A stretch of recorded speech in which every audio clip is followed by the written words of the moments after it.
The year is 399 BC, and the most famous trial in human history is about to begin.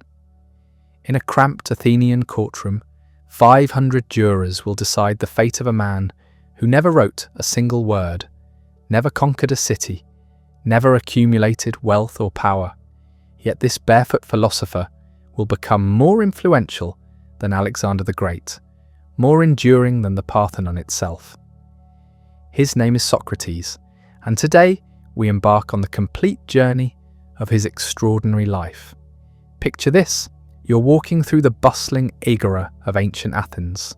Merchants hawk their wares, politicians deliver speeches, and children play between the marble columns. But there, in the centre of it all, stands a peculiar figure. He's short, stocky, with a face that could charitably be called ugly. His nose is flat, his eyes bulge, and his lips are thick. He wears a simple cloak that's seen better days, and his feet are bare despite the rough stone beneath them. This is Socrates, and he's about to change your life forever by asking you a single question. What makes a person wise? It seems simple enough, but within moments, this strange man has you tied in logical knots, questioning everything you thought you knew about wisdom, virtue, and the very nature of knowledge itself. Welcome to the world of Socrates, where no assumption goes unchallenged and no comfortable belief remains unexamined. But how did this unlikely figure become the founding father of Western philosophy? How did a stonecutter's son from Athens develop a method of questioning that would outlast empires and reshape human thought? Today, we're diving deep into the complete life of Socrates, from his humble beginnings to his dramatic final moments. We'll explore his revolutionary ideas, his dangerous influence on Athenian youth, and the trial that would make him immortal.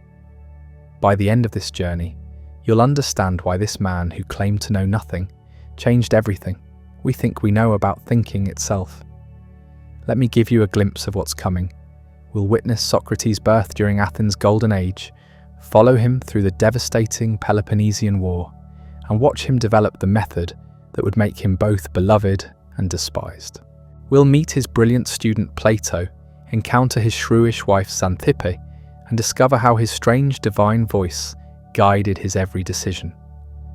Most importantly, we'll uncover why the Athenians ultimately decided that this questioner of everything had to die. This isn't just the story of one man. This is the story of how philosophy was born, how critical thinking began, and how one individual's courage to ask uncomfortable questions created a legacy that still shapes our world today. So settle in, because we're about to meet the man who taught humanity how to think. Socrates was born around 470 BC into a world that was rapidly changing. Athens, his birthplace, stood at the center of the Greek world like a brilliant jewel. The Persian Wars had just ended with stunning Greek victories at Marathon and Salamis, and Athens was entering what we now call its golden age. The Parthenon was rising on the Acropolis, democracy was flourishing in the Agora, and Greek culture was spreading across the Mediterranean like wildfire. But let's zoom in on the man himself. Socrates came from humble origins that would shape his entire worldview. His father, Sophroniscus, was a stonecutter or sculptor, a craftsman who worked with his hands to create beauty from rough marble. His mother, Phaenarete, served as a midwife, helping bring new life into the world. These occupations were far from glamorous, but they would profoundly influence Socrates' understanding of his own mission in life. Think about what these professions represented. A stonecutter takes rough, formless rock and carefully chips away everything unnecessary to reveal the beautiful statue hidden within. A midwife doesn't create the baby, but helps bring forth what's already there, asking the right questions and providing the right guidance at the crucial moments. Socrates would later describe his own work in exactly these terms. He was a spiritual midwife, helping others give birth to ideas they already possessed but didn't know they had. The Athens of Socrates' youth was unlike anywhere else in the ancient world. It was a democracy, though a limited one, where citizens could speak freely in the assembly, and participate in governing their city. It was a place where playwrights like Sophocles and Euripides explored the deepest questions of human existence, where historians like Herodotus were inventing the very concept of historical inquiry, and where architects were creating buildings that would inspire awe for millennia. Yet it was also a city at war. The Peloponnesian War between Athens and Sparta began when Socrates was in his 30s and would rage for nearly 3 decades. This wasn't some distant conflict fought by professional soldiers. Every Athenian citizen was expected to serve as a hoplite, a heavily armed foot soldier, when called upon. Socrates answered that call multiple times, serving with distinction in battles that would determine the fate of Greek civilization. But what was the young Socrates like before he became the philosopher we know? The evidence suggests he followed his father's trade initially, working as a sculptor or stonecutter. Some ancient sources even claim they could point to statues he had carved, though this may be legend rather than fact. What's certain is that he received the typical education of an Athenian citizen, learning to read and write, studying Homer and the other poets, and training in athletics and music. The turning point in Socrates' life came through an event so strange it sounds like fiction. His friend Chaerephon, described by Plato as impetuous and eager, travelled to the oracle at Delphi with a burning question. The oracle was the most sacred shrine in the Greek world, where the priestess of Apollo delivered cryptic prophecies that shaped the decisions of kings and common citizens alike. Chaerephon asked the oracle a simple question that would change the course of Western philosophy forever. Is anyone wiser than Socrates? The oracle's answer was unequivocal. No one is wiser than Socrates. When Chaerephon returned to Athens with this pronouncement, Socrates was baffled. He knew he possessed no special wisdom. He had no expertise in politics, poetry, craftsmanship, or any of the fields that Athenians respected. How could he be the wisest man in Greece? This question consumed him. Unable to dismiss the oracle's words, Socrates embarked on a mission that would define the rest of his life. He decided to test the oracle by seeking out the wisest people in Athens and questioning them about their knowledge. If he could find someone wiser than himself, he would prove the oracle wrong and solve the mystery. His first stop was the politicians, the men who governed Athens and made decisions affecting thousands of lives. Surely they possessed wisdom about justice, courage, and the art of leadership. But when Socrates questioned them, something remarkable happened. Through careful, persistent questioning, he exposed that these confident leaders couldn't define the very concepts they claimed to understand. They spoke eloquently about justice, but couldn't say what justice actually was. They praised courage but fell apart when asked to explain its nature. Next, he turned to the poets, the men who created the beautiful verses that all Athenians memorized and revered. Poetry was considered a form of divine inspiration, and poets were thought to possess special insight into the human condition. But again, Socrates' questioning revealed something troubling. The poets couldn't explain their own works. They created beautiful art through inspiration or habit, but they lacked the knowledge to understand what made their creations meaningful. Finally, he approached the craftsmen, the skilled workers who created everything from pottery to weapons. Here, at last, he found genuine knowledge. A shoemaker truly understood shoes. A blacksmith understood metal. A carpenter understood wood. But Socrates discovered a crucial problem. Because these craftsmen knew their specific trades well, they assumed they also possessed wisdom about everything else. They confused expertise in one narrow field with general wisdom about life itself. Through this exhaustive investigation, Socrates reached a startling conclusion. The oracle was right, but not in the way anyone expected. Socrates was indeed the wisest person in Athens, but only because he alone knew that he didn't know. Everyone else lived under the illusion of knowledge, confidently making decisions and offering opinions about subjects they didn't truly understand. Socrates had achieved what we might call the wisdom of ignorance, the recognition that true wisdom begins with admitting what we don't know. This revelation transformed Socrates from a simple craftsman into something unprecedented in human history, a professional questioner. He began spending his days in the agora, the marketplace that served as the heart of Athenian public life, engaging anyone willing to talk in philosophical conversations. His method was deceptively simple. He would ask questions, probe assumptions, and expose contradictions until both he and his conversation partner reached a state of productive confusion. This wasn't idle intellectual exercise.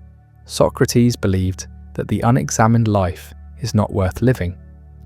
Most people sleepwalk through existence, accepting inherited beliefs, social conventions, and comfortable assumptions without ever testing them against reason. They mistake opinion for knowledge, tradition for truth, and confidence for wisdom. Socrates saw himself as Athens' gadfly, sent by the gods to sting the lazy horse of the state into wakefulness. But there was something else driving Socrates beyond mere intellectual curiosity. Throughout his life, he claimed to be guided by a mysterious inner voice he called his daimonion. This wasn't a voice that told him what to do, but rather one that warned him away from certain actions.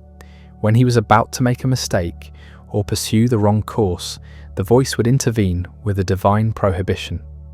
This supernatural guidance convinced Socrates that his mission of questioning and examining was divinely ordained. The young men of Athens found this strange figure irresistible. Here was someone who could make the most respected citizens look foolish through simple questions, who feared no authority except truth itself, and who lived according to principles rather than convenience. They flocked to him, not as students in any formal sense, but as companions drawn to his magnetic combination of intellectual rigor and moral courage. Among these young followers were some who would become the most famous names in Western history. There was Plato, the aristocratic youth who would become philosophy's greatest writer. There was Xenophon, the soldier and historian who would preserve many of Socrates' conversations for posterity. There was Alcibiades, the brilliant and scandalous politician whose relationship with Socrates would later contribute to the philosopher's downfall. As word of this peculiar philosopher spread throughout Athens, reactions were decidedly mixed. The older generation, particularly those in positions of power, viewed Socrates with growing suspicion and irritation. Here was a man who made their sons question everything they had been taught, who undermined traditional authorities, and who seemed to delight in exposing the ignorance of respected leaders. To them, Socrates represented a dangerous force of disruption in a society that valued order and tradition. But the youth saw something entirely different. They witnessed a man who lived by his principles regardless of the consequences, who possessed an almost supernatural ability to cut through pretense and reach the heart of any matter, and who treated a slave with the same respect as a general. In a society obsessed with status, wealth, and appearance, Socrates offered something revolutionary: the idea that the only thing truly worth pursuing was wisdom, and that wisdom was available to anyone willing to examine their life honestly. The methods Socrates developed during these years would later be called the Socratic method, though he never gave it that name himself. It was elegant in its simplicity, yet devastating in its effectiveness. He would begin with what seemed like innocent questions about concepts everyone thought they understood. What is courage? What is justice? What is piety? What is friendship? These weren't abstract philosophical puzzles to Socrates, but the most practical questions imaginable. After all, how can you live courageously if you don't know what courage is? How can you act justly if you can't define justice? The conversations typically followed a predictable pattern that became known as the Socratic paradox. Socrates would approach someone who had a reputation for knowledge in a particular area. He would ask them to define a concept central to their expertise. They would offer what seemed like a reasonable definition. Then Socrates would ask probing questions that revealed problems with the definition. The person would revise their answer. More questions would expose new problems. This process would continue until both parties reached aporia, a state of productive confusion where they realized they didn't understand what they thought they knew. But Socrates never left people in this state of confusion without purpose. He believed that recognizing our ignorance was the essential first step toward genuine knowledge. You cannot learn what you think you already know. Only by clearing away false beliefs and comfortable illusions could the mind become receptive to truth. This process was often painful, like the pangs of childbirth, but Socrates insisted it was necessary for intellectual and moral growth. Consider how radical this approach was in ancient Athens. This was a society where wisdom was associated with age, authority, and social position. Teachers were expected to fill students with knowledge, not empty them of false beliefs. Yet here was Socrates, claiming that the path to wisdom led through admitting ignorance, and that the most important truths couldn't simply be transferred from teacher to student, but had to be discovered through personal investigation. The physical appearance of this revolutionary thinker only added to his mystique. Ancient sources consistently describe Socrates as remarkably ugly by conventional standards. Plato compared him to a satyr, those half-human creatures from Greek mythology known for their grotesque features. His eyes bulged like a crab's, his nose was flat and wide, his lips were thick, and his belly protruded. He walked barefoot through the streets of Athens in all weather, wearing the same rough cloak year after year. Yet those who knew him well reported that his physical ugliness somehow transformed into a kind of beauty when he spoke about philosophy. His eyes would light up with an inner fire, his voice would take on a musical quality, and his entire presence would become magnetic. It was as if his soul was so beautiful that it transfigured his unprepossessing exterior. This transformation became a powerful symbol of Socratic philosophy. True beauty lies not in appearances, but in the condition of the soul. Socrates' domestic life was equally unconventional and would become the subject of countless jokes and stories throughout antiquity. He was married to a woman named Xanthippe, who has gone down in history as the archetypal shrewish wife. Ancient sources paint her as constantly nagging, argumentative, and frustrated with her philosopher husband, who spent his days talking in the marketplace instead of earning money to support their family. The couple had 3 sons together, Lamprocles, Sophroniscus, and Menexenus. The youngest was still a child when Socrates died, which adds a particularly poignant element to his final days. Despite later legends that portrayed Xanthippe as impossible to live with, the reality was probably more complex. She was married to a man who had essentially abandoned any attempt at conventional success, who attracted constant controversy, and who seemed more concerned with the souls of young aristocrats than with providing for his own family. Yet Socrates seemed genuinely fond of his wife, often using their relationship as an example in his philosophical discussions. When someone asked him why he had married such a difficult woman, he reportedly replied that it was like learning to ride a spirited horse. If you can manage the most challenging mount, all others will seem easy by comparison.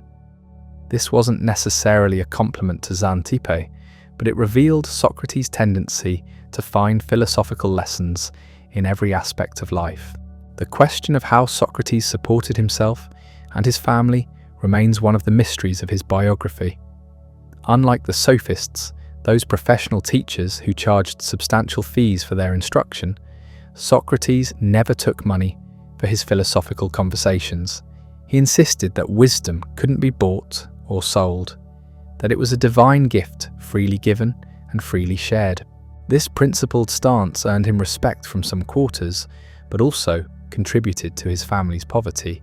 Some sources suggest that Socrates may have inherited enough property from his father to live modestly without working. Others proposed that wealthy admirers occasionally supported him, though he would have been careful to avoid any arrangement that might compromise his independence. What's certain is that he lived simply, owning little beyond the basic necessities of life, and seemed genuinely indifferent to material wealth. This indifference to money and possessions was part of a larger philosophy that would profoundly influence Western thought.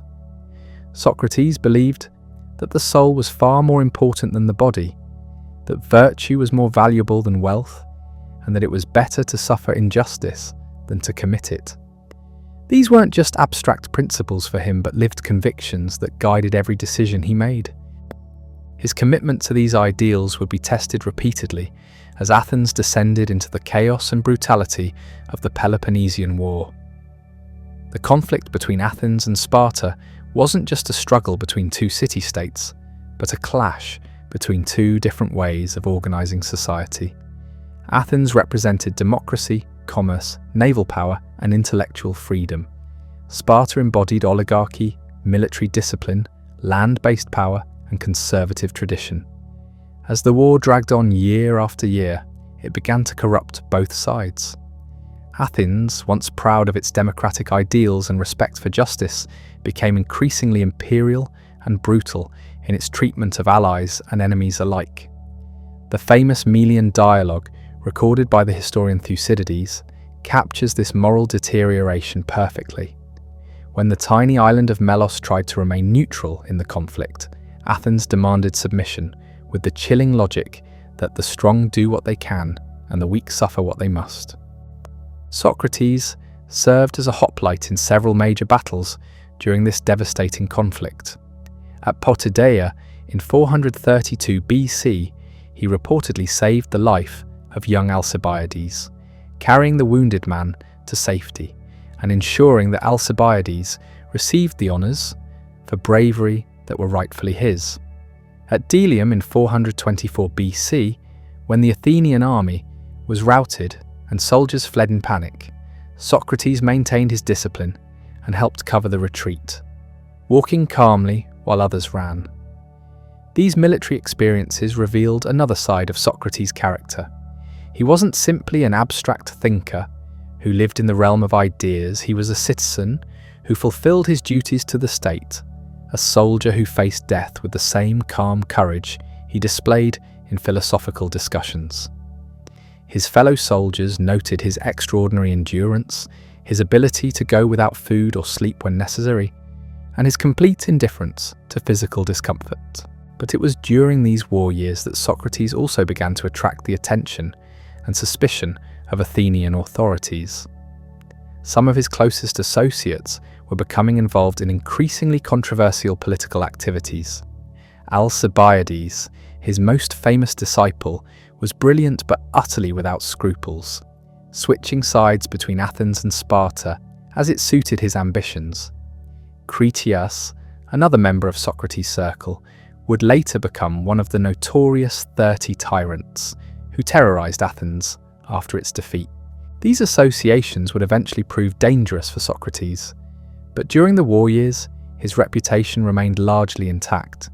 He was known as an eccentric but harmless philosopher, a man who asked uncomfortable questions but posed no direct threat to the state. That perception was about to change dramatically as Athens stumbled toward defeat and the city's democratic traditions came under increasing strain.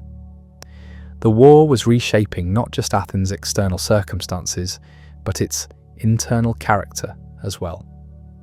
The plague that struck the city in 430 BC killed nearly a third of the population, including the great statesman Pericles. Traditional religious beliefs were weakening as people questioned why the gods had allowed such suffering. Democratic institutions were straining under the pressure of military necessity and popular fear. In this atmosphere of crisis and uncertainty, Socrates' questioning took on new significance. When he asked what justice meant, he wasn't just engaging in intellectual exercise, but touching on the fundamental question of how a society should organize itself. When he examined the nature of courage, he was exploring what it meant to be a citizen in a time of war. When he probed concepts of piety and virtue, he was challenging the moral foundations that held the community together. The philosopher, who had once seemed like a harmless eccentric, was becoming something far more dangerous in the eyes of Athens' traditional leaders. As the city struggled with military defeats, political upheaval, and social breakdown, Socrates' relentless questioning began to look less like innocent curiosity and more like deliberate subversion. The man who claimed to be Athens' greatest patriot was being seen by many as its most dangerous enemy. But to understand how this transformation occurred, we need to examine the extraordinary intellectual revolution that Socrates was quietly orchestrating in the Agora. While armies clashed and politicians schemed, he was developing ideas that would prove more powerful than any weapon and more enduring than any empire. These weren't abstract philosophical theories, but practical tools for living that challenged every assumption his fellow citizens held dear. Central to Socrates' revolutionary thinking was his concept of the soul. Most Athenians, like most people throughout history, focused primarily on external things: wealth, reputation, physical pleasure, political power. They measured success by visible achievements and judged people by their possessions, their family connections, or their ability to influence others. Socrates turned this entire value system upside down. He insisted that the soul was the only thing that truly mattered, and that the soul's condition determined whether a person's life was worth living. A beautiful body housing an ugly soul was far worse than an ugly body housing a beautiful soul. A wealthy person with a corrupted soul was more impoverished than a beggar who possessed wisdom and virtue. This wasn't just philosophical poetry for Socrates, but a lived reality that shaped every decision he made. This focus on the soul led him to one of his most controversial conclusions: virtue is knowledge. Most people assumed that knowing what's right and doing what's right were separate things. You might understand that honesty is good, while still choosing to lie when it serves your interests. You might recognize that courage is admirable, while still acting cowardly when faced with danger. Socrates rejected this common-sense view entirely. He argued that if someone truly understood what virtue was, if they grasped it, not just intellectually, but in the depths of their soul, they would be incapable of acting otherwise. No one does wrong willingly, he claimed. When people act badly, it's because they're confused about what's truly good for them. They mistake temporary pleasure for lasting happiness, immediate gain for genuine benefit, or popular approval for real worth. This doctrine had radical implications that extended far beyond individual behavior. If virtue could be taught through knowledge, then the entire basis of Athenian society needed rethinking. Why should political power be distributed by birth, wealth, or popular appeal when it should go to those who understood justice? Why should young people follow traditional customs when those customs might be based on ignorance? Why should anyone accept authority that couldn't justify itself through reason? Consider how threatening this must have seemed to Athens' established order. Imagine a young aristocrat returning home after a day with Socrates, suddenly questioning his father's business practices because he couldn't define what made them just. Picture a future politician who could no longer deliver confident speeches because Socrates had shown him he didn't understand the concepts he was using. Envision a priest who began doubting traditional religious ceremonies because he couldn't explain what made them pious. This wasn't theoretical disruption, but practical revolution, happening one conversation at a time. Socrates was creating what we might call a crisis of authority throughout Athens. He wasn't directly attacking the government, the military, or the religious establishment. He was doing something far more subversive. He was teaching people to think for themselves. The method he used to accomplish this transformation was as elegant as it was devastating. The Socratic dialogue typically began with what seemed like a simple, even naive question. Someone would make a confident statement about courage, justice, friendship, or any other important concept. Socrates would express admiration for their knowledge and ask them to explain what they meant, claiming he wanted to learn from their wisdom.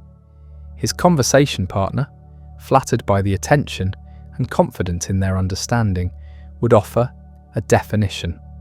Socrates would accept this graciously, then ask a follow-up question that seemed to flow naturally from what had just been said. Perhaps he would ask for an example, or wonder about a particular case, or explore how this definition related to other concepts they both accepted. Gradually, almost imperceptibly, contradictions would begin to emerge. The confident definition would prove too broad, excluding things that clearly should be included, or too narrow, including things that obviously didn't belong. The person would revise their definition, only to find that the new version created different problems. Each attempt at clarification would reveal new complexities, new contradictions, new areas of confusion. What made this process so powerful was that Socrates never directly attacked anyone's beliefs or claimed superior knowledge. He simply asked questions and listened carefully to the answers. He let his conversation partners discover their own ignorance through their own reasoning. When they finally reached that moment of aporia, that recognition that they didn't understand what they thought they knew, it came from within rather than being imposed from without. But Socrates didn't stop at exposing ignorance. He believed that this moment of confusion was actually the beginning of wisdom. Once you recognized that your comfortable certainties were illusions, you could begin the real work of seeking truth. The pain of discovering your ignorance was like the pain of childbirth, necessary for bringing something new and beautiful into existence. This is where Socrates' analogy to his mother's profession became most meaningful. Phaenerete had been a midwife, helping women bring forth babies they were already carrying. Socrates saw himself as practicing a similar art, but with ideas instead of infants. He helped people give birth to knowledge they already possessed but didn't know they had. The truth was already within them, waiting to be discovered through careful questioning and honest self-examination. The implications of this approach were staggering. If truth could be discovered through reason rather than received from authority, then every person had the potential to become wise. Knowledge wasn't the exclusive property of priests, politicians, or traditional teachers, but was accessible to anyone willing to examine their life honestly. A slave could potentially understand justice better than a king. A young person could surpass their elders in wisdom, and a poor man could be richer in the things that truly mattered than the wealthiest citizen. This democratic approach to knowledge was revolutionary in a society built on hierarchies of birth, wealth, and social position. It suggested that the current distribution of power might be completely arbitrary, based on accidents of fortune rather than genuine merit. It implied that traditional authorities might have no more claim to wisdom than anyone else, and that their commands should be evaluated by reason rather than accepted on faith. The young men who gathered around Socrates found this message intoxicating. Here was someone telling them that their worth wasn't determined by their family name, their inheritance, or their connections, but by their commitment to truth and virtue. He was offering them a path to genuine excellence that didn't depend on the lottery of birth or the whims of fortune. Among these eager disciples was Plato, a young aristocrat whose encounter with Socrates would shape the course of Western philosophy. Born into one of Athens' most distinguished families, Plato seemed destined for a conventional career in politics. He had the breeding, the education, the connections, and the wealth to rise to the highest positions in the state. But his meeting with Socrates changed everything. Plato was probably in his early 20s when he first encountered the philosopher, and the impact was immediate and profound. Here was someone who combined intellectual rigor with moral courage, who could make the most respected citizens look foolish through simple questions, and who lived according to principles rather than convenience. For a young man searching for meaning and purpose, Socrates represented everything that conventional Athenian society was not. Under Socrates' influence, Plato abandoned his political ambitions and devoted himself to philosophy. He became not just a student, but a kind of philosophical son, absorbing not only Socrates' methods, but his entire approach to life. The relationship between the two men would prove to be one of the most important mentorships in human history, though neither could have known it at the time. But Plato wasn't the only young aristocrat drawn to Socrates. Alcibiades, perhaps the most brilliant and certainly the most scandalous politician of his generation, also fell under the philosopher's spell. The relationship between Socrates and Alcibiades was complex and would ultimately contribute to both men's downfall, though in very different ways. Alcibiades possessed everything that Athenian society valued: extraordinary beauty, immense wealth, noble birth, military courage, and political talent. He was also utterly without moral restraint, willing to betray friends, lovers, and even his own city when it served his purposes. His association with Socrates became a source of endless fascination and speculation throughout Athens. What did the ugliest man in the city see in the most beautiful? What did the most principled philosopher find compelling about the most unprincipled politician?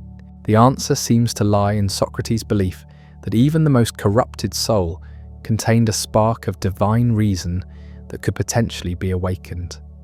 He saw in Alcibiades not what he was, but what he could become if he embraced philosophy seriously. For his part, Alcibiades was simultaneously attracted to and frustrated by Socrates. He recognized the philosopher's moral superiority and genuinely wished he could live up to Socrates' example. But he was too addicted to pleasure, too ambitious for conventional success, and too impatient with the slow work of self-examination to truly commit to the philosophical life. Their relationship became a kind of public drama that all Athens watched with fascination. Here was the city's most notorious pleasure seeker trying to seduce its most ascetic philosopher, while the philosopher tried to convert the politician to a life of virtue. Neither completely succeeded, but the tension between them illuminated fundamental questions about human nature, moral education, and the relationship between knowledge and character. The influence Socrates had on these young men wasn't limited to private conversations. He was reshaping an entire generation's understanding of what it meant to live well. Traditional Athenian education focused on practical skills, rhetoric for political success, military training for warfare, athletic competition for honor, and cultural knowledge for social acceptance. Socrates offered something entirely different, an education of the soul. He taught that the most important knowledge wasn't how to persuade others, defeat enemies, or accumulate wealth, but how to understand yourself.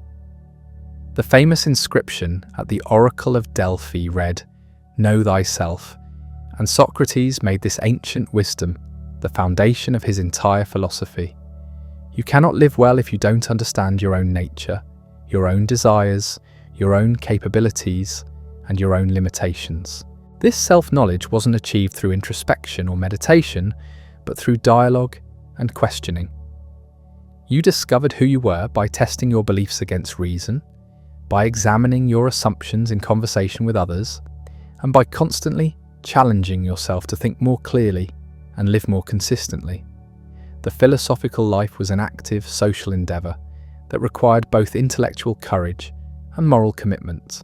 But this emphasis on self-knowledge and personal virtue created tension with traditional Athenian values. The city had always celebrated public achievement, military glory, and political success. Heroes were those who conquered enemies, built monuments, or expanded the empire.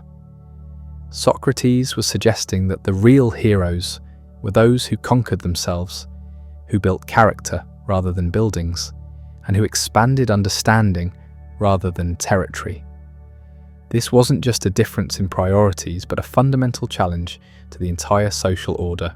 If the most important work was internal and invisible, then external achievements might be worthless or even harmful. If virtue was more valuable than victory, then Athens' military conquests might count for nothing. If wisdom was superior to wealth, then the city's commercial success might be meaningless. These implications became increasingly uncomfortable as Athens struggled through the final phases of the Peloponnesian War. The city that had once seemed invincible was now facing the prospect of total defeat. The democracy that had been the source of such pride was proving unable to make consistent, rational decisions about the crisis. The gods who were supposed to protect Athens seemed to have abandoned the city to its enemies. In this atmosphere of crisis and doubt, Socrates' questioning took on a new urgency and a new danger. When he asked what justice meant, he was implicitly asking whether Athens' treatment of its allies and enemies was justified. When he examined the nature of courage, he was raising questions about whether the city's military adventures were truly brave or merely reckless. When he probed the meaning of piety, he was challenging the very religious practices that were supposed to secure divine favour. The authorities began to pay closer attention to this strange philosopher and his circle of devoted followers. What they saw alarmed them. Here was a man who had never held political office, but wielded enormous influence over the city's future leaders. He claimed to serve the gods but questioned traditional religious practices. He professed loyalty to Athens, but seemed to undermine every institution that made the city strong. Most troubling of all, some of his former associates were now openly hostile to Athenian democracy. Critias had become one of the 30 tyrants, the brutal oligarchs who seized power after Athens' defeat. Alcibiades had defected to Sparta and was now helping Athens' enemies. Other young men from Socrates' circle had been involved in various anti-democratic conspiracies and scandals. Was this mere coincidence, or was there something in Socrates' teaching that naturally led to contempt for democratic institutions? His critics began to argue that his constant questioning of authority, his emphasis on the superiority of knowledge over popular opinion, and his suggestion that most people were ignorant about the things that mattered most, all pointed towards an anti-democratic philosophy. These suspicions were fueled by Socrates' own behaviour and statements. He had never participated actively in democratic politics, claiming that his divine voice prevented him from seeking public office. He frequently criticised the practice of selecting officials by lot, arguing that important positions should go to those with knowledge rather than those chosen by chance. He compared the state to a ship and asked whether you would want the captain chosen by lottery or by expertise. Such analogies seem to suggest that democracy itself was fundamentally flawed, that the people were not qualified to govern themselves, and that power should rest with a philosophical elite who understood the true nature of justice and virtue. Whether Socrates actually held these views or was simply raising questions for discussion became increasingly irrelevant as political tensions in Athens reached a breaking point. The end of the war brought not relief, but fresh trauma to the battered city. Athens' defeat by Sparta was total and humiliating. The great walls that had protected the city were torn down.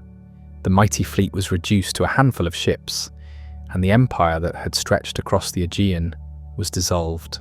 Worst of all, the democracy that had been Athens' proudest achievement was temporarily overthrown by the 30 tyrants, a group of oligarchs backed by Spartan military force. The reign of the 30 was brief but brutal. In just 8 months, they executed over 1,500 Athenians, confiscated property on a massive scale, and turned the city into a police state ruled by fear and suspicion. When democratic government was finally restored in 403 BC, the traumatized citizens were determined to prevent any future threats to their hard-won freedom. It was in this atmosphere of fear, suspicion, and determination to protect democracy that Socrates found himself facing the most serious challenge of his life. The authorities who had once viewed him as a harmless eccentric, now saw him as a potential threat to the stability of the restored democracy. The associations with former students who had betrayed the city, the questions he had raised about democratic institutions, and the influence he continued to wield over Athens' youth all combined to make him a target. But the immediate trigger for the charges against Socrates came from a more personal source. In 399 BC, 3 Athenian citizens stepped forward to accuse the philosopher of crimes against the state. Meletus was a young poet, probably motivated by professional jealousy and a genuine belief that Socrates was corrupting the city's youth. Anytus was a wealthy politician and leather merchant who had personal reasons to resent Socrates' influence. Lycon represented the orators and teachers whom Socrates had often embarrassed with his questions. The formal charges they brought were carefully crafted to seem reasonable, while being almost impossible to refute definitively. Socrates was accused of impiety toward the gods of Athens and of corrupting the young men who followed him. These charges were vague enough to encompass almost anything Socrates had done or said, while serious enough to carry the death penalty if he were convicted. The trial that followed would become the most famous legal proceeding in Western history, not because of its legal significance, but because of what it revealed about the eternal tension between individual conscience and social conformity, between the pursuit of truth and the maintenance of order, between philosophy and politics. In that crowded Athenian courtroom, far more was at stake than the life of one elderly philosopher. As the morning of the trial arrived, Athens buzzed with anticipation. Word had spread throughout the city that Socrates, the famous gadfly who had spent decades questioning everyone and everything, would finally face judgment himself. Citizens streamed toward the courthouse from every district, eager to witness what promised to be the most dramatic legal spectacle in recent memory. The venue itself was imposing. 500 jurors, selected by lot according to democratic custom, filled the semicircular space with a sea of faces representing every class and profession in Athens. These weren't professional judges, but ordinary citizens, farmers, merchants, craftsmen, soldiers, and aristocrats, all mingling together in their role as arbiters of justice.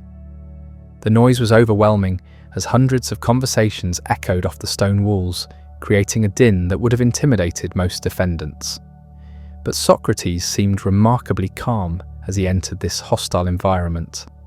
At 70 years old, he moved with the steady gait of someone who had marched in military formations and walked countless miles through the agora.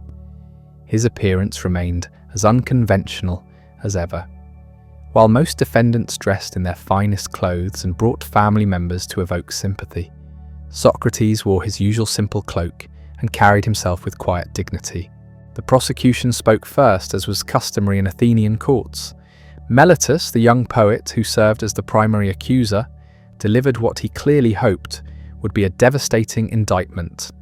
He painted Socrates as a dangerous subversive who had spent decades undermining the religious foundations of Athenian society and poisoning the minds of impressionable youth with his corrupting influence. The speech was carefully crafted to tap into the fears and resentments that had been building for years. Meletus reminded the jury of the recent trauma of the 30 tyrants and suggested that Socrates had played a role in creating the intellectual climate that made such tyranny possible. He pointed to the philosopher's former associates who had betrayed the city and argued that this pattern of treachery couldn't be mere coincidence. When it came time for Socrates to defend himself, the courtroom fell silent with anticipation. Everyone expected either abject apology or defiant rhetoric. What they got instead was something entirely unprecedented in Athenian legal history. Socrates began to question his accusers with the same method he had always used, turning his trial into an impromptu philosophical dialogue. The effect was electric. Here was a man facing death who refused to abandon his commitment to rational inquiry even in the most desperate circumstances.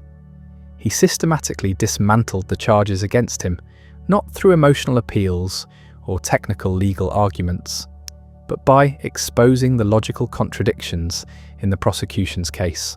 When Meletus claimed that Socrates corrupted the youth, the philosopher asked a simple question: who improves them? Meletus confidently replied that all other Athenians improve the youth, while only Socrates corrupts them. Socrates then drew an analogy to horse training. Would anyone seriously claim that all people improve horses, while only one person harms them? Obviously not. Horse training requires special knowledge and skill. If this is true for animals, wouldn't it be even more true for human beings? The logic was devastating, but Socrates wasn't finished. He pressed further. If he really corrupted young people, wouldn't he be harming his own community, and therefore himself? Would anyone deliberately damage their own environment? Either he wasn't corrupting anyone, or he was doing so involuntarily through ignorance. If the latter, then he needed education, not punishment. The religious charges received similar treatment. Meletus accused Socrates of being an atheist who didn't believe in the gods, but also of introducing new divine beings. Socrates pointed out the obvious contradiction. How could someone simultaneously believe in no gods and in new gods? The charges were incoherent, but perhaps the most powerful moment in the defense came when Socrates addressed the fundamental question of his life's mission. He told the jury about his friend Chaerephon's visit to the oracle at Delphi and the divine pronouncement that no one was wiser than Socrates. He explained how this had led him to question politicians, poets, and craftsmen, discovering that they all shared the same fundamental ignorance while believing themselves wise. This wasn't just biography, but philosophy in action. Socrates was demonstrating to the jury the very process of inquiry that had gotten him into trouble. He was showing them what it meant to examine life rather than simply live it. Even facing death, he couldn't resist the opportunity to educate, to provoke thought, to challenge assumptions. The most remarkable aspect of his defense was its complete lack of conventional legal strategy. Athenian defendants typically employed every available emotional appeal. They brought their children to court to weep before the jury. They detailed their military service and public benefactions. They begged for mercy and promised to reform their behaviour if spared. Socrates did none of this. Instead, he suggested that far from deserving punishment, he deserved to be maintained at public expense in the Prytaneum, the highest honour Athens could bestow. After all, he argued, he had spent his entire adult life serving the city as a kind of public servant, awakening his fellow citizens from their dogmatic slumber and urging them toward virtue and wisdom. The audacity of this suggestion must have stunned the jury. Here was a man on trial for his life, claiming that he deserved the same honour given to Olympic victors and great benefactors of the state. It was either breathtaking arrogance or breathtaking integrity, depending on your perspective. Throughout his speech, Socrates maintained that he was Athens' greatest patriot, precisely because he challenged its complacency. He compared himself to a gadfly sent by the gods to sting the lazy horse of the state into wakefulness. Without his constant questioning and probing, the city would sink into the kind of unreflective existence that led to moral and intellectual decay. This defense revealed the fundamental tension at the heart of the trial. Socrates genuinely believed he was serving Athens by forcing its citizens to think more clearly about justice, virtue, and the good life. His accusers genuinely believed he was undermining the social bonds that held the community together. Both sides were probably right from their own perspectives. The jury's decision came after hours of deliberation. When the votes were counted, the result was closer than many expected, but still decisive.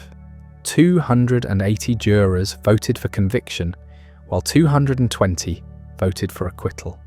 It was a narrow margin, suggesting that Socrates' defense had been more effective than his critics anticipated, but it was still a clear verdict of guilt. Under Athenian law, the next phase of the trial involved proposing penalties. The prosecution had asked for death, but the defendant could propose an alternative punishment, and the jury would choose between the two options. This was Socrates' opportunity to save his life through a reasonable counter-proposal. Instead, he doubled down on his earlier suggestion that he deserved public maintenance rather than punishment. When pressed to be more realistic, he offered to pay a fine of 1 mina, a laughably small amount that seemed to mock the entire proceedings. Only after intervention from his friends did he agree to propose a fine of 30 minae, though he made it clear he thought even this was excessive.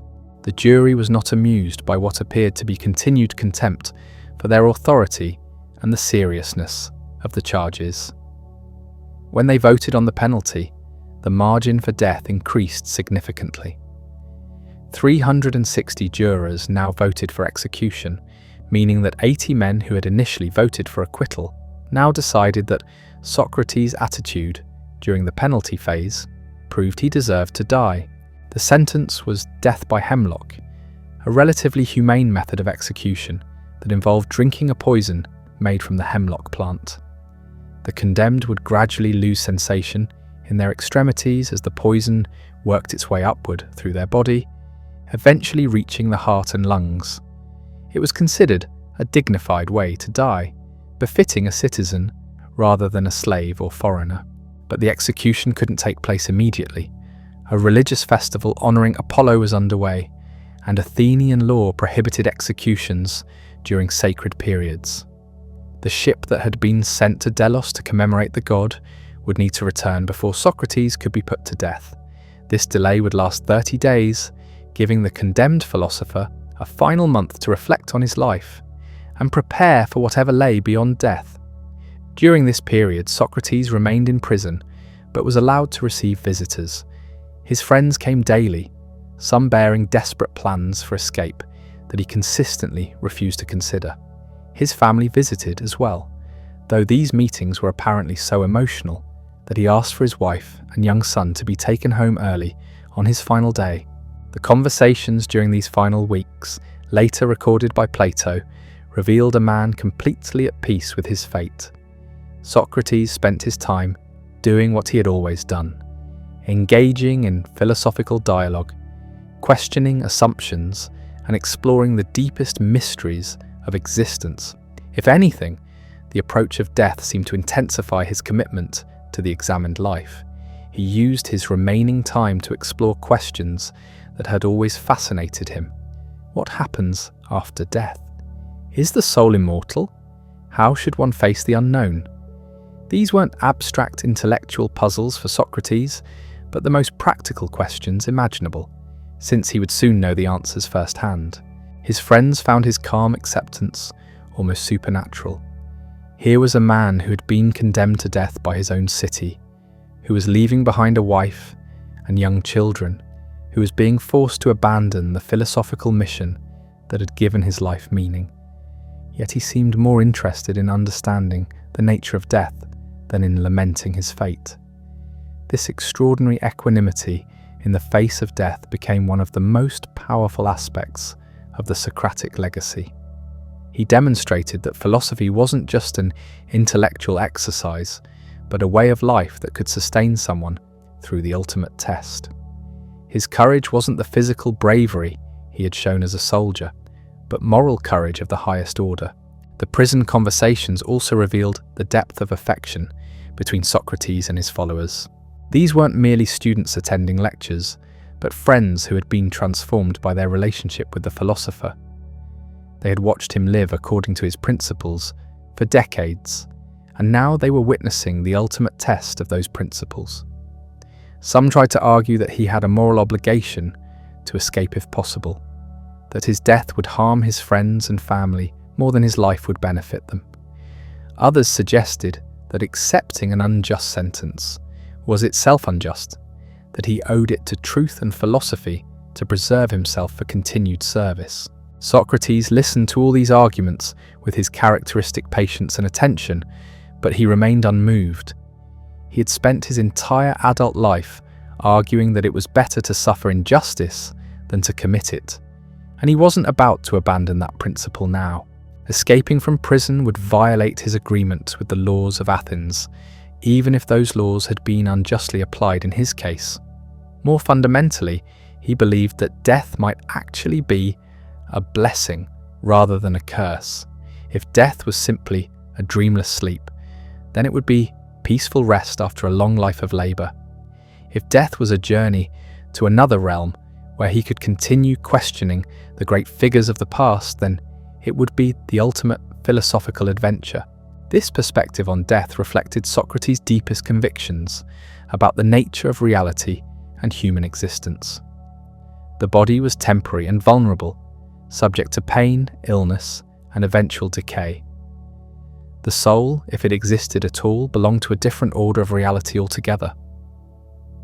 Death was simply the separation of these two components, potentially liberating the soul from the limitations and distractions of physical existence. As the day of execution approached, Athens began to buzz with conflicting emotions. Some citizens felt vindicated that the troublemaker who had questioned everything would finally be silenced.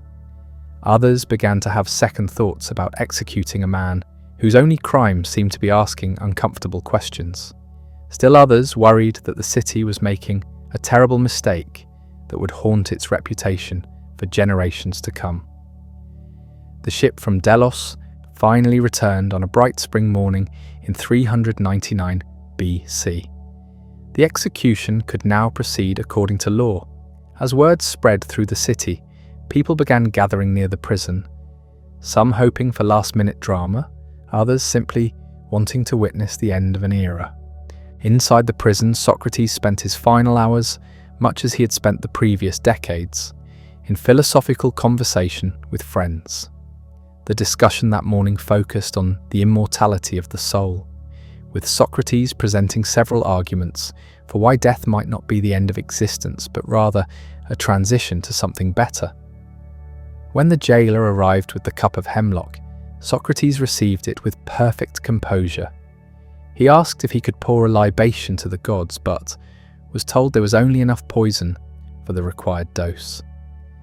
Instead, he offered a prayer that his journey from this world to the next would be prosperous, then drank the poison in one steady motion without hesitation or complaint. The final scene, as recorded by those present, was almost surreal in its calm dignity. As the poison began to work, Socrates walked around the cell until his legs grew heavy, then lay down and covered his face. He remained conscious and conversational until near the end, discussing the gradual loss of sensation with the same curiosity he had brought to every other phenomenon he had encountered. His last words were characteristically enigmatic. "Crito, we owe a rooster to Asclepius. Pay the debt and do not neglect it." Asclepius was the god of healing, and the sacrifice of a rooster was traditionally offered after recovery from illness. Was Socrates suggesting that death was a kind of healing, a cure for the sickness of life? The meaning remains debated to this day. Then the man who had spent 70 years examining life fell silent forever. Crito closed his friend's eyes, and the most influential philosopher in Western history passed into whatever realm awaits beyond the boundary of human knowledge. The immediate aftermath of Socrates' death was complex and contradictory. Some Athenians felt relief that a source of constant questioning and disruption had been eliminated. The city could now return to more traditional ways of thinking and behaving without the gadfly's constant stinging. Others began almost immediately to feel regret and shame about what had been done. Within a few years, the trial and execution of Socrates would be widely regarded as one of Athens' greatest mistakes. The city that prided itself on wisdom and justice had killed its wisest citizen for the crime of pursuing justice too earnestly. The democracy that celebrated free speech had silenced the one voice most committed to honest dialogue. But the most important consequence of Socrates' death wasn't what happened to Athens, but what happened to philosophy itself. His student Plato, traumatized by witnessing the execution of his beloved teacher, devoted the rest of his life to preserving and developing Socratic thought. The dialogues he wrote kept Socrates' voice alive for future generations and established philosophy as a distinct discipline worthy of lifelong study. Through Plato's writings, Socrates became immortal in a way he could never have achieved through mere biological survival. His method of questioning, his commitment to rational inquiry, his courage in the face of authority, and his insistence that the unexamined life is not worth living became permanent parts of Western intellectual tradition. The man who claimed to know nothing taught humanity how to think. The philosopher who owned almost nothing left a treasure more valuable than all the gold in Athens. The citizen who was condemned as a corrupter of youth became the teacher of every subsequent generation that values truth over comfort, wisdom over wealth, and integrity over survival.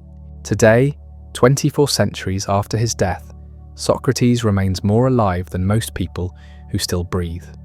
Walk into any university philosophy department, any courtroom where lawyers probe witnesses with careful questions, any classroom where teachers refuse to simply give answers but instead guide students to discover truth for themselves, and you'll find Socrates still at work.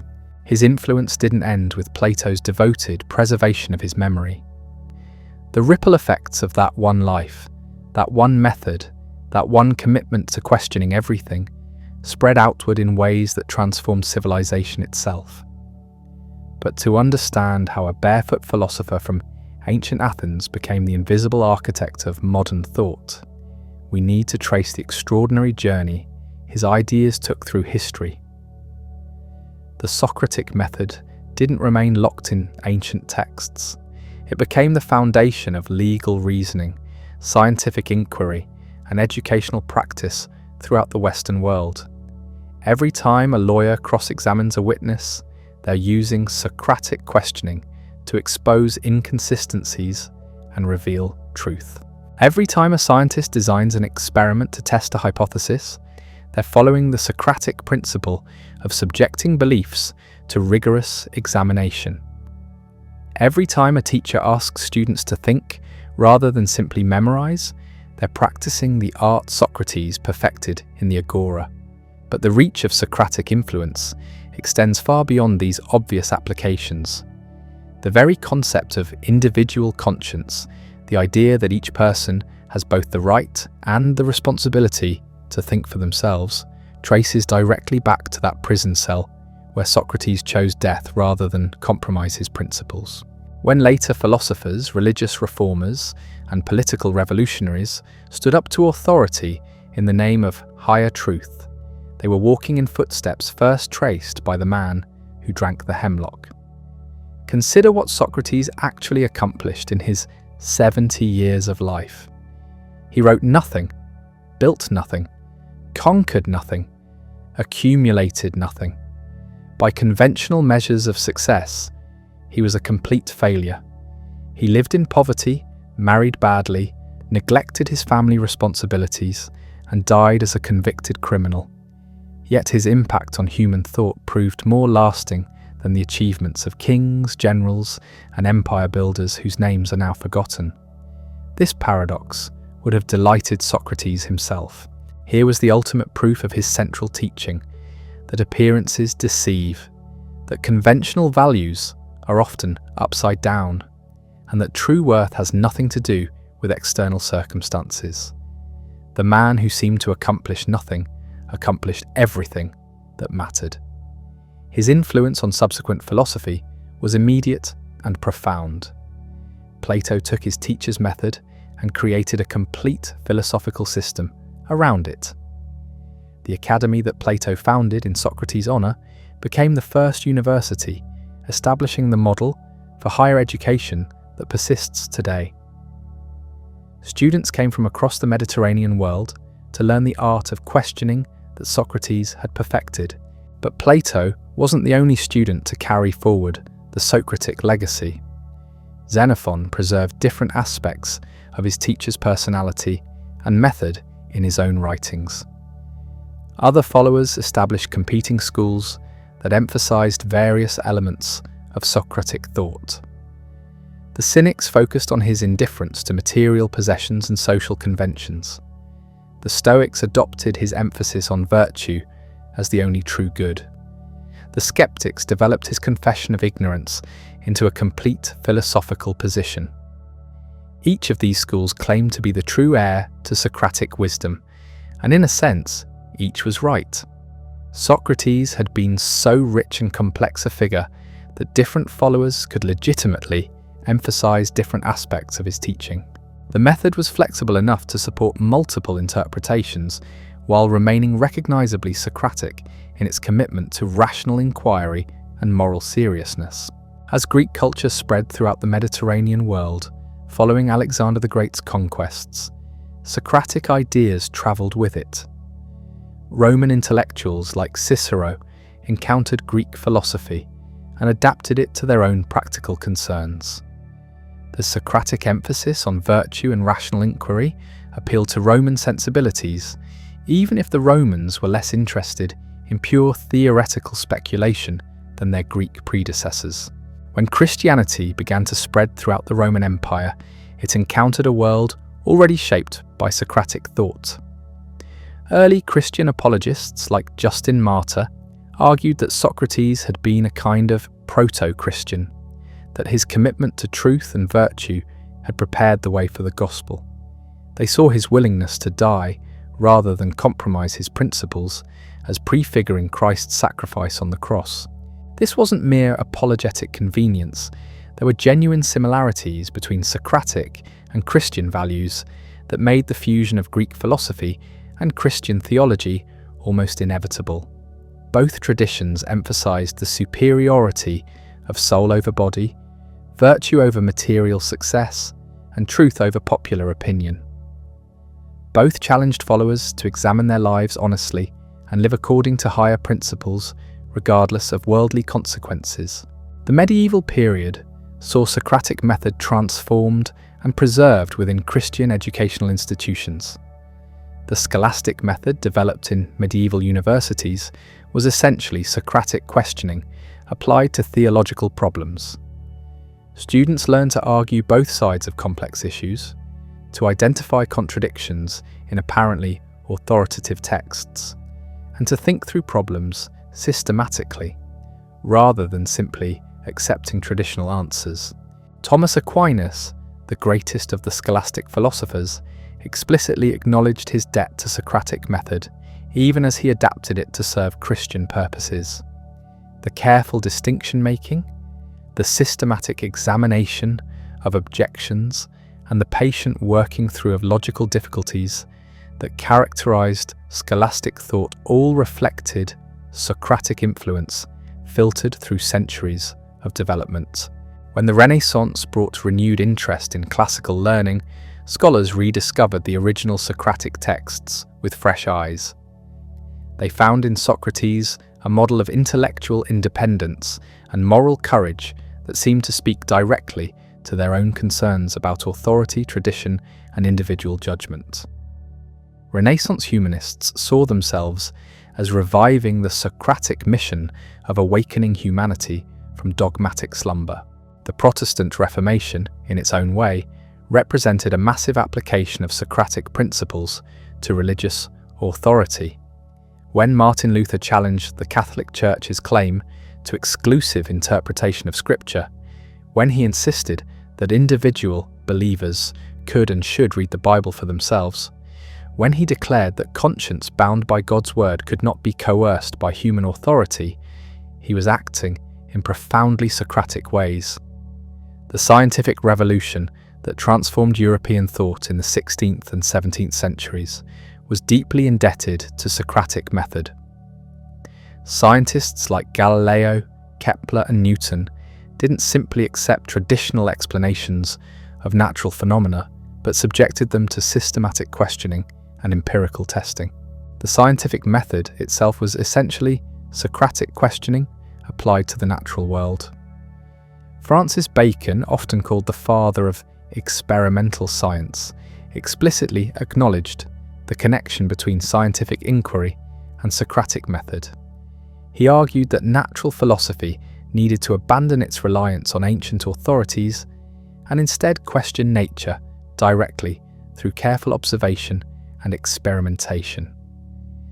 This was precisely what Socrates had done with human knowledge and behaviour centuries earlier.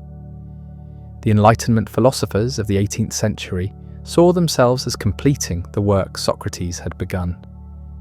Voltaire, Diderot, and their colleagues applied systematic questioning to every aspect of human knowledge and social organisation. They challenged religious dogma, political authority, and social conventions with the same relentless logic that Socrates had applied to concepts like justice and virtue. Immanuel Kant, perhaps the most important philosopher since Plato, explicitly connected his critical philosophy to the Socratic tradition. His famous essay, What is Enlightenment?, could have been written by Socrates himself. Kant's call for humanity to have the courage to use its own understanding, to think for itself rather than rely on external authorities, was pure Socratic wisdom adapted to 18th century concerns. The democratic revolutions that swept through Europe and America in the late 18th century were profoundly influenced by Socratic ideas about individual moral responsibility and the importance of rational inquiry. When the American founders declared that all men are created equal and endowed with certain inalienable rights, they were applying Socratic principles about the inherent dignity and rational capacity of every human being. The concept of democratic government itself owes much to Socratic thought, despite Socrates' own apparent skepticism about Athenian democracy. The idea that political authority must justify itself through reason rather than mere force, that citizens have both the right and responsibility to question their leaders, and that good government depends on the moral and intellectual development of the people, all reflect Socratic influence. Modern educational theory is thoroughly saturated with Socratic principles. The progressive education movement of the early 20th century explicitly rejected rote memorization and passive absorption of information in favor of active inquiry and critical thinking. Educators like John Dewey argued that students learn best when they are encouraged to question, explore, and discover truth for themselves, rather than simply accept what they're told. Contemporary teaching methods in fields ranging from medicine to law to business rely heavily on Socratic questioning. Medical students learn diagnosis by being asked to work through symptoms and possibilities rather than simply memorizing lists of diseases.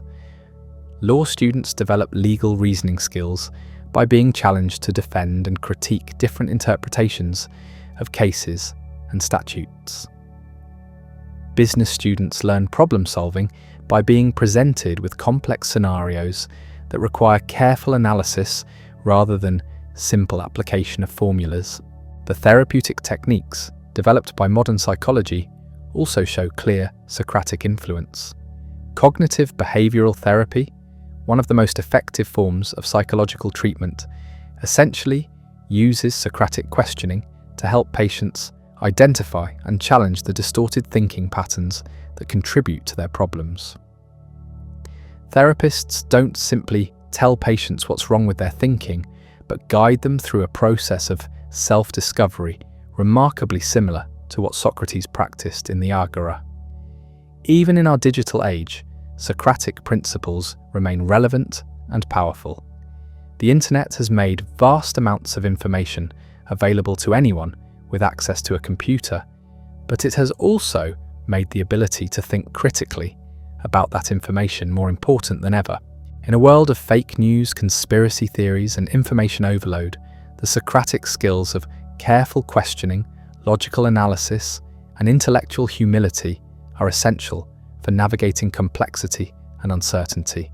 The emergence of artificial intelligence and machine learning has raised new questions about the nature of knowledge, consciousness, and human uniqueness that would have fascinated Socrates. As machines become better at processing information and even at simulating human conversation, the distinctively human capacity for moral reasoning, creative questioning, and authentic self-examination becomes more precious than ever. Contemporary debates about ethics in technology, environmental responsibility, social justice, and global cooperation all require exactly the kind of careful thinking that Socrates pioneered.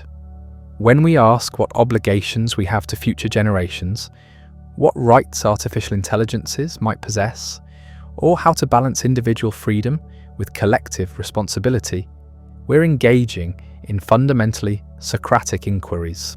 The enduring power of Socratic method lies not in any specific answers it provides, but in its approach to questioning itself.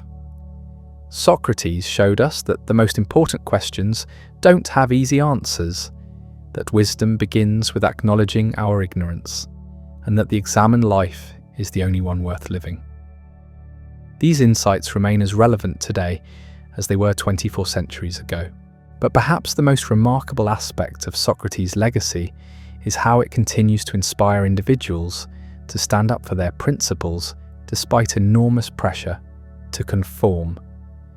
From early Christian martyrs to medieval heretics, from Enlightenment freethinkers to modern civil rights activists, people have found in Socrates a model of moral courage that transcends particular historical circumstances.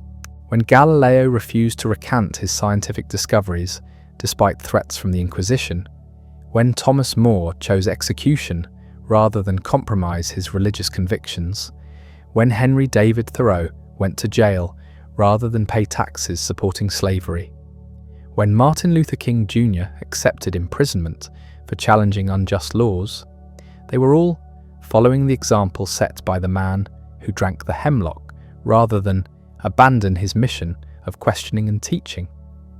This tradition of principled resistance to unjust authority represents one of Socrates' most important contributions to human civilization.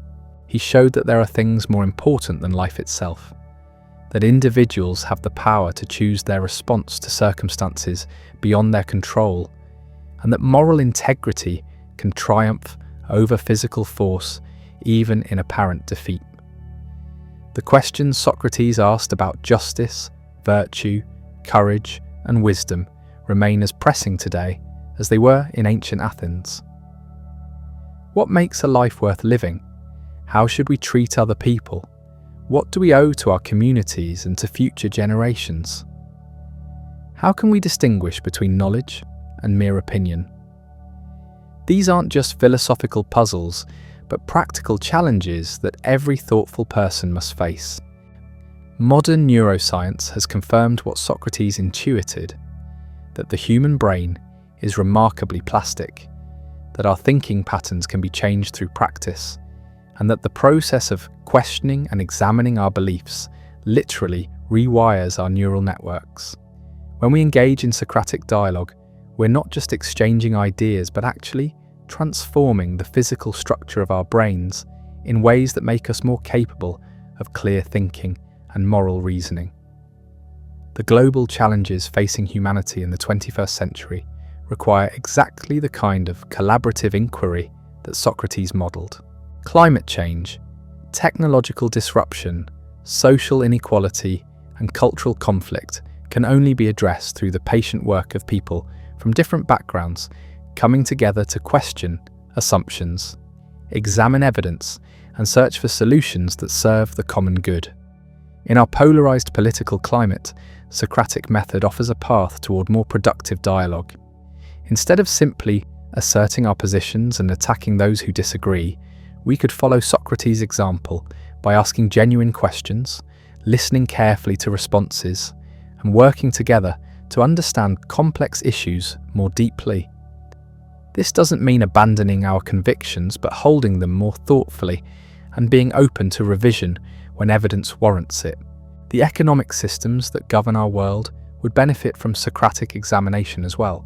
When we ask fundamental questions about the purpose of economic activity, the meaning of prosperity, and the relationship between individual success and collective well-being, We're engaging in the kind of inquiry that Socrates would have appreciated. The assumption that endless growth is both possible and desirable, that market mechanisms automatically produce just outcomes, and that material accumulation leads to human flourishing, all deserve the kind of careful scrutiny that Socratic method provides.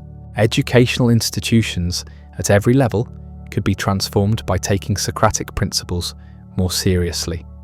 Instead of treating students as passive recipients of information, we could engage them as active participants in the search for truth. Instead of measuring success primarily through standardized tests and credentials, we could focus on developing the capacities for critical thinking, moral reasoning, and lifelong learning that Socrates considered most important. The healthcare system offers another arena where Socratic principles could make a significant difference. When doctors engage patients in genuine dialogue about their symptoms, concerns, and treatment preferences, when they acknowledge the limits of medical knowledge and work collaboratively to find the best approaches to healing, they're practicing a kind of medical Socratic method that often proves more effective than purely technical approaches to treatment. Even in our personal relationships, Socratic principles can deepen intimacy and understanding. When we approach our family members, friends, and romantic partners with genuine curiosity rather than judgment, when we ask questions designed to understand rather than to win arguments, when we're willing to examine our own assumptions and admit when we're wrong, we create the conditions for the kind of authentic connection that makes life meaningful. The spiritual dimensions of human existence also benefit from Socratic examination. Whether we're religious believers, agnostics, or atheists, we all grapple with questions about meaning, purpose, mortality, and transcendence that can't be answered through scientific method alone. Socratic inquiry offers a way of exploring these deep questions with intellectual honesty and moral seriousness without requiring us to abandon either reason or faith. The man who died in an Athenian prison cell 24 centuries ago continues to live wherever human beings gather to ask serious questions about how life should be lived. His method has been adapted, modified, and applied to circumstances he could never have imagined, but its essential spirit remains unchanged. The commitment to rational inquiry, moral integrity, and intellectual humility that defined Socrates continues to inspire and challenge everyone who encounters his example. As we face an uncertain future, filled with both unprecedented opportunities and dangerous challenges, we need Socratic wisdom more than ever. The technologies that give us power to reshape our world and ourselves require the kind of careful ethical reflection that Socrates pioneered. The global interconnectedness that makes us aware of suffering and injustice everywhere demands the kind of moral seriousness that he embodied. The complexity of modern life calls for the intellectual humility that he practiced. The complete life of Socrates teaches us that philosophy isn't an abstract academic discipline, but a way of living that can transform both individuals and societies. His example shows us that asking the right questions is often more important than having the right answers, that moral courage matters more than physical bravery, and that the examined life really is the only one worth living. In the immediate aftermath of Socrates' execution, Athens found itself grappling with an uncomfortable truth. The city that prided itself on being the birthplace of democracy had just killed its most persistent advocate for rational discourse. The irony was not lost on thoughtful Athenians, and within months, a profound shift in public opinion began to take shape. The three accusers who had brought charges against Socrates suddenly found themselves the targets of popular resentment. Meletus, the young poet who had served as the primary prosecutor, faced social ostracism so severe that he was eventually forced to flee the city. Anytus, the wealthy politician, saw his reputation crumble as people began to question whether his motives had been pure or merely vindictive. The The tide of public sentiment was turning, and those who had orchestrated the philosopher's death were discovering that martyrdom has a way of transforming even the most controversial figures into symbols of justice. But the most immediate and lasting consequence of Socrates' death was its impact on his devoted followers. These young men, who had spent years absorbing his teachings and witnessing his unwavering commitment to principle, were now left to grapple with a world that suddenly seemed much darker and more arbitrary. The execution had not merely removed their teacher, it had shattered their faith in the very institutions that governed their society. Plato, perhaps the most profoundly affected of all Socrates' students, made a decision that would alter the course of Western civilization. Rather than pursue the political career that his aristocratic background had prepared him for, he chose instead to dedicate his life to preserving and developing his master's philosophical legacy. The young man, who might have become another forgotten Athenian politician, instead became the vehicle through which Socratic thought would reach future generations. The process of preserving Socrates' teachings presented unique challenges. The philosopher had deliberately avoided writing anything down, believing that true wisdom could only be transmitted through direct dialogue and personal relationship. His method was fundamentally interactive, depending on the specific personalities and circumstances of each conversation. How could such an approach be captured in static written form? Plato's solution was revolutionary. Instead of writing traditional philosophical treatises that presented arguments in systematic fashion, he created dramatic dialogues that brought Socrates back to life on the page.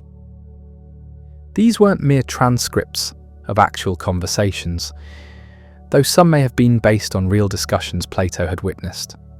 Rather, they were sophisticated literary creations that captured the essence of Socratic method while exploring philosophical questions with unprecedented depth and rigor. The early dialogues, written in the years immediately following Socrates' death, focused primarily on ethical questions and demonstrated the classic patterns of Socratic inquiry. Characters would propose definitions of courage, justice, or piety, only to have Socrates systematically expose the inadequacies of their initial answers. The conversations typically ended in aporia, that state of productive confusion that Socrates considered the beginning of genuine wisdom. But as Plato matured as a philosopher in his own right, the dialogues became longer and more complex. While Socrates remained the central figure in most of these works, he began to articulate positions that went far beyond anything the historical Socrates had explicitly taught. Plato was not merely preserving his teacher's legacy, but developing it in new directions, using the Socratic method as a foundation for constructing comprehensive theories about reality, knowledge, and human nature. The impact of these dialogues was immediate and profound. Throughout the Greek world, intellectuals began to engage with Socratic ideas in ways that would have been impossible during the philosopher's lifetime. The written word allowed his method to spread beyond the confines of Athens, reaching audiences who had never had the opportunity to witness his questioning firsthand. Other students of Socrates also contributed to preserving his memory, though their approaches differed significantly from Plato's literary method. Xenophon, a practical-minded soldier and historian, wrote accounts that emphasized Socrates' conventional virtues and downplayed the more radical aspects of his teaching. These works presented a Socrates who was essentially a moral reformer rather than a revolutionary questioner of fundamental assumptions. The Cynic philosophers, led by figures like Antisthenes and later Diogenes, claimed to be following Socrates' example by rejecting material possessions and social conventions entirely. They took his indifference to wealth and status to extreme conclusions, living as beggars and deliberately shocking respectable citizens with their unconventional behavior. While their lifestyle was certainly inspired by Socratic principles, Their crude public performances bore little resemblance to the subtle intellectual method that had made their supposed master famous. Meanwhile, other philosophical schools were developing different aspects of Socratic thought. The Stoics, founded by Zeno of Citium, embraced Socrates' emphasis on virtue as the only true good, while developing sophisticated theories about logic, physics, and ethics. They saw him as the ideal wise man, someone who had achieved perfect harmony between reason and emotion through disciplined self-examination. The skeptics took Socrates' confession of ignorance as their starting point and developed it into a comprehensive philosophical position. They argued that since we can never be certain about anything, the wisest course is to suspend judgment entirely and live according to probability rather than dogmatic conviction. While this represented a radical interpretation of Socratic humility, it captured something important about his intellectual honesty and willingness to admit the limits of human knowledge. Each of these schools claimed to be the true heir to Socratic wisdom, and their disagreements often became quite heated. But perhaps this proliferation of competing interpretations was itself the most Socratic development of all. The master, who had spent his life questioning easy answers and comfortable certainties, would probably have been delighted to see his followers continuing to debate and disagree about the most fundamental questions of human existence. As Greek culture spread throughout the Mediterranean world, following Alexander the Great's conquests, Socratic ideas travelled with it. The philosophical schools, established in cities like Alexandria, Pergamon and Rhodes, all showed his influence, even when they developed in directions he might not have anticipated. The method of systematic questioning became a standard tool of intellectual inquiry, applied to everything from mathematical problems to literary criticism. Roman intellectuals encountered Greek philosophy with characteristic pragmatism, adapting what seemed useful while discarding what appeared merely speculative. They were particularly drawn to Socratic ethics, finding in his emphasis on virtue and rational self-control values that resonated with traditional Roman ideals. Figures like Cicero studied Socratic texts intensively and incorporated his methods into Roman legal and political discourse. The influence of Socratic thought on Roman culture was subtle but pervasive.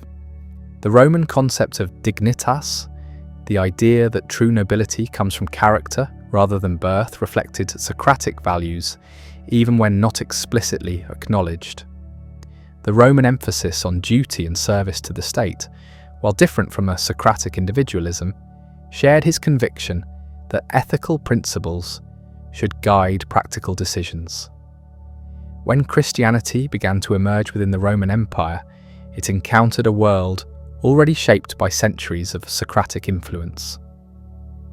Early Christian thinkers found in Socrates a figure who prefigured many of their own concerns. His willingness to die rather than compromise his principles, his belief in the immortality of the soul, and his conviction that virtue was more important than worldly success, all resonated with Christian values. Justin Martyr, writing in the 2nd century, explicitly argued that Socrates had been guided by the divine logos that Christians identified with Christ. While this interpretation stretched the historical evidence considerably, it reflected a genuine recognition of the spiritual dimensions of Socratic thought. The philosopher, who had claimed to be guided by a divine voice, was being incorporated into the developing tradition of Christian philosophy. Augustine of Hippo, perhaps the most influential of the early Christian philosophers, drew heavily on Socratic methods in his own spiritual journey. His confessions employed a form of rigorous self-examination that was clearly indebted to Socratic practices, even as it served distinctly Christian purposes. The famous scene in the garden where Augustine heard the voice telling him to take up and read represented a fusion of Socratic inquiry with Christian revelation. The medieval period saw Socratic method transformed and preserved within Christian educational institutions. The scholastic method developed in universities like Paris and Bologna was essentially Socratic questioning applied to theological problems.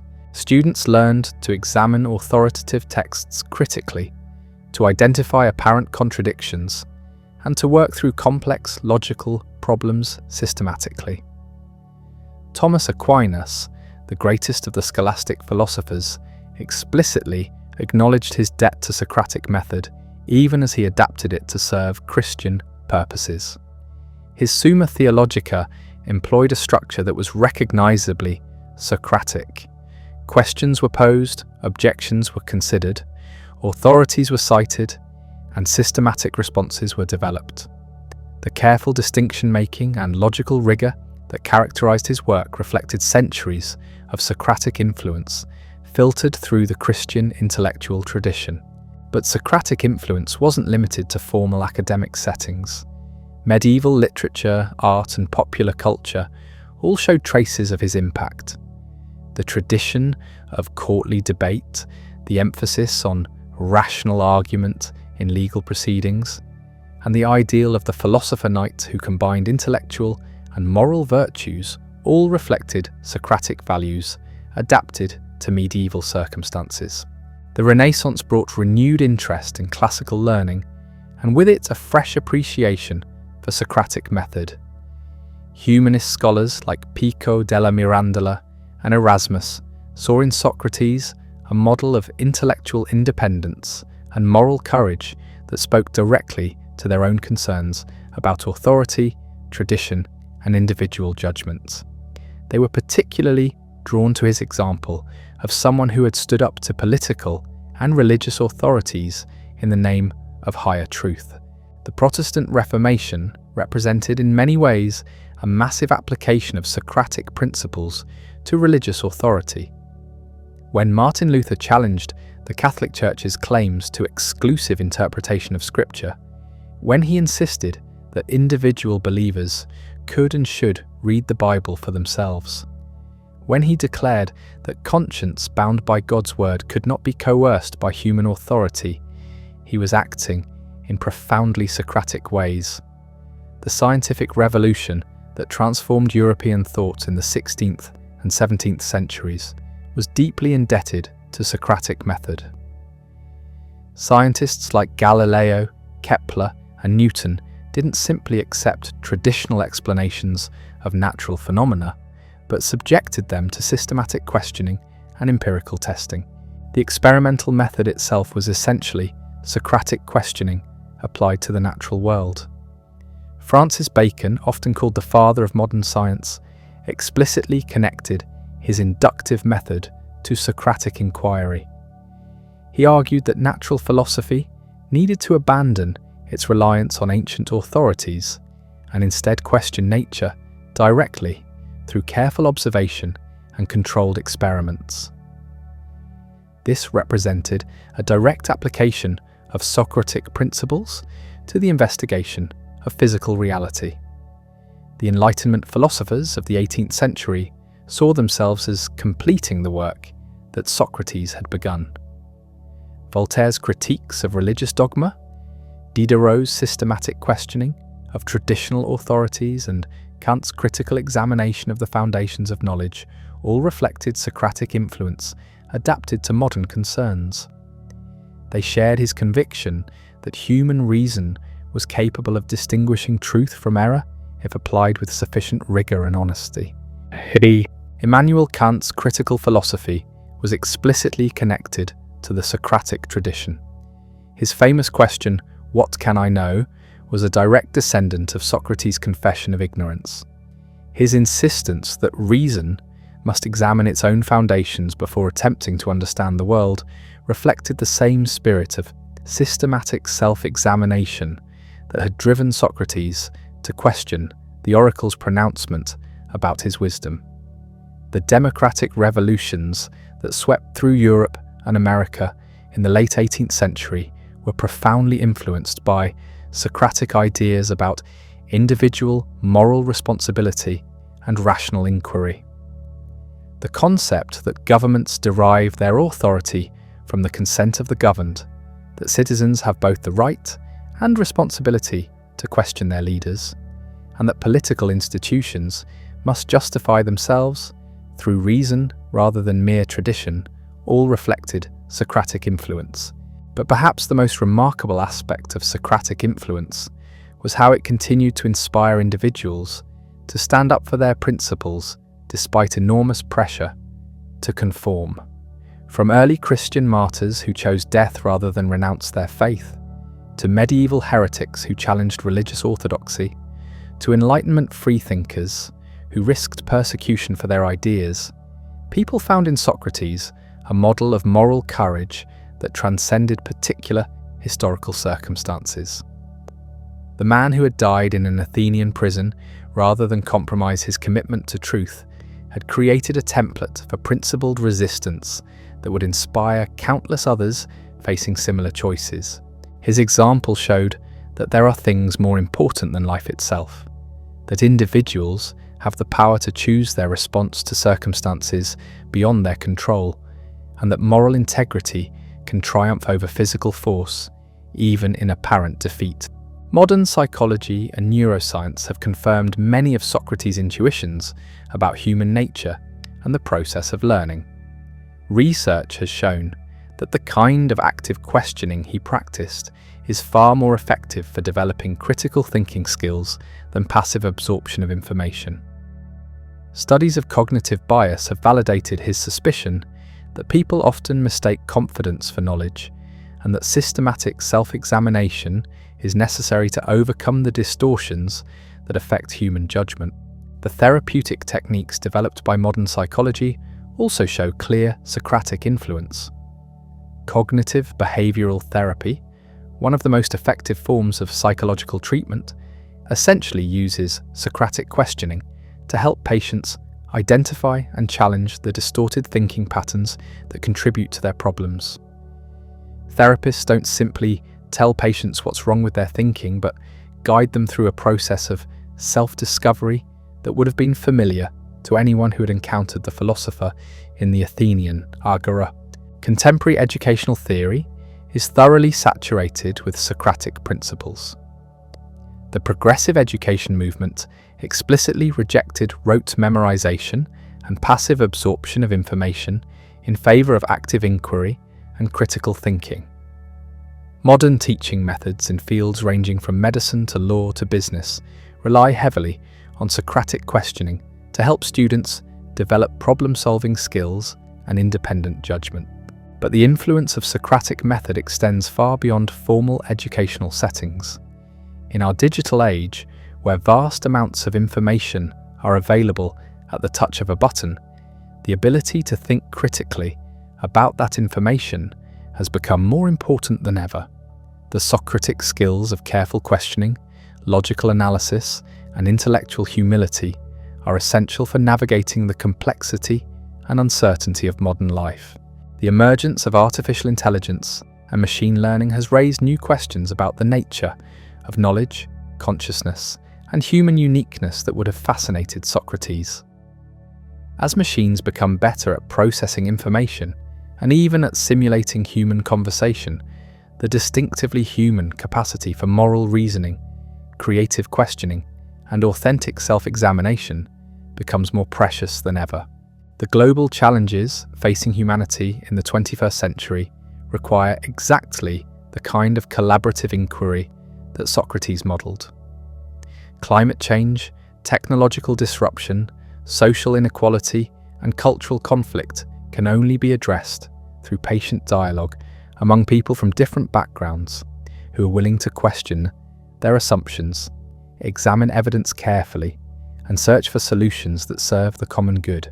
The questions that Socrates asked about justice, virtue, courage, and wisdom remain as pressing today as they were in ancient Athens. What makes a life worth living?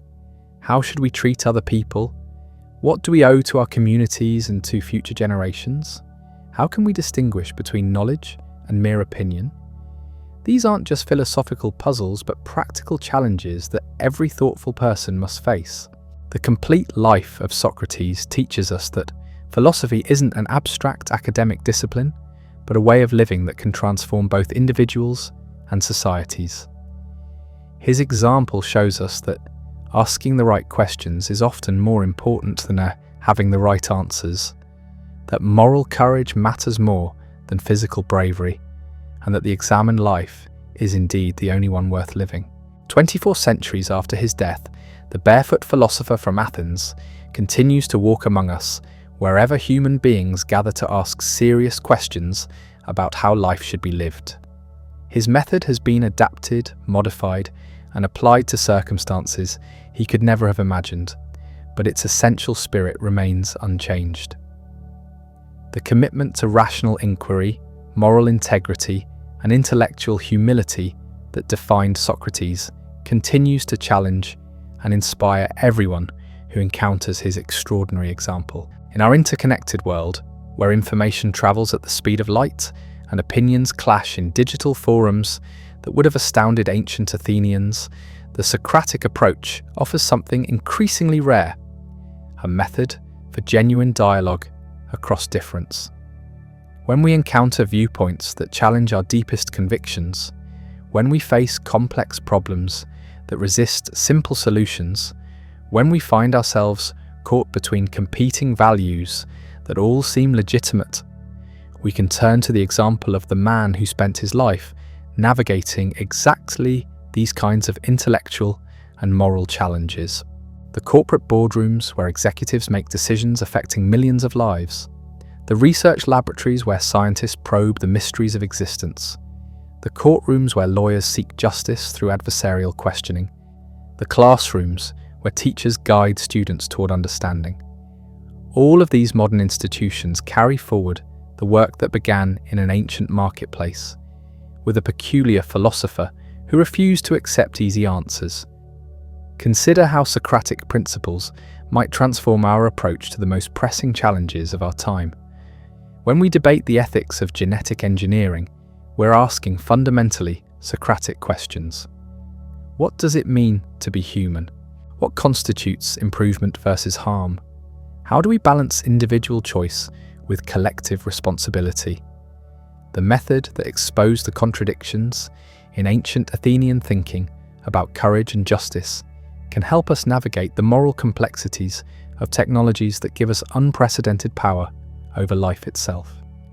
The climate crisis that threatens our planet's future demands exactly the kind of rigorous self-examination that Socrates practiced. We must question our assumptions about progress, prosperity, and what constitutes a good life.